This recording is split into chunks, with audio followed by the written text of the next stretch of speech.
સિદ્ધપુરમાં Gokul global યુનિવર્સિટીમાં છઠ્ઠો પદવીદાન સમારોહ યોજાયો। પાટણ જિલ્લાના સિદ્ધપુર ખાતે આવેલી ગોકુલ ગ્લોબલ યુનિવર્સિટીમાં છઠ્ઠો પદવીદાન સમારોહ યોજાયો હતો।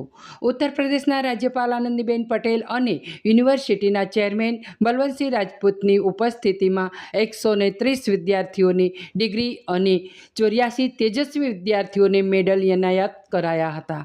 આ પ્રસંગે ₹20 કરોડના ખર્ચે નિર્મિત ડિજિટલ હોસ્ટેલનું પણ અનાવરણ કરવામાં આવ્યું હતું।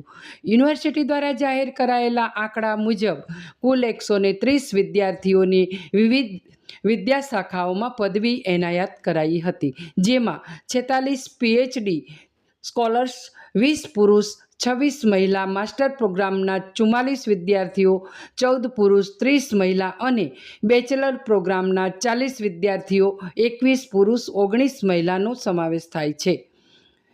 શિક્ષણ ક્ષેત્રે વિશિષ્ટ સિદ્ધિ બદલ કુલ 84 વિદ્યાર્થીઓને મેડલ એનાયત કરાયા હતા, જેમાં 42 ગોલ્ડ પ્લેટેડ સિલ્વર મેડલ અને 42 સિલ્વર મેડલનો સમાવેશ થાય છે। માસ્ટર પ્રોગ્રામના શ્રેષ્ઠ વિદ્યાર્થીઓને 9 ગોલ્ડ અને 5 સિલ્વર મેડલ અપાયા હતા, જ્યારે બેચલર પ્રોગ્રામમાં 9 ગોલ્ડ અને 12 સિલ્વર મેડલ આપવામાં આવ્યા હતા। યુનિવર્સિટી દ્વારા કુલ 30 ગોલ્ડ અને 25 સિલ્વર મેડલનું વિતરણ કરાયું હતું। રાજ્યપાલ આનંદીબેન પટેલે પદવીધારક વિદ્યાર્થીઓને સંબોધતા જણાવ્યું હતું કે PhD એ માત્ર એક પદવી નથી, પરંતુ એક નાનકડું સંશોધન છે।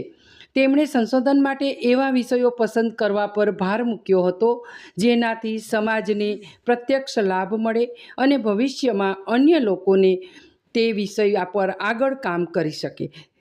તેમણે કાયદાના ક્ષેત્રમાં અભ્યાસ કરતા વિદ્યાર્થીઓને, જેલમાં સજા ભોગવતા પીડિતો અને મિલકત કે હિસ્સાથી વંચિત મહિલાઓના પ્રશ્નો પર સંશોધન કરી તેમને ન્યાય અપાવવા માટે પ્રોત્સાહિત કર્યા હતા।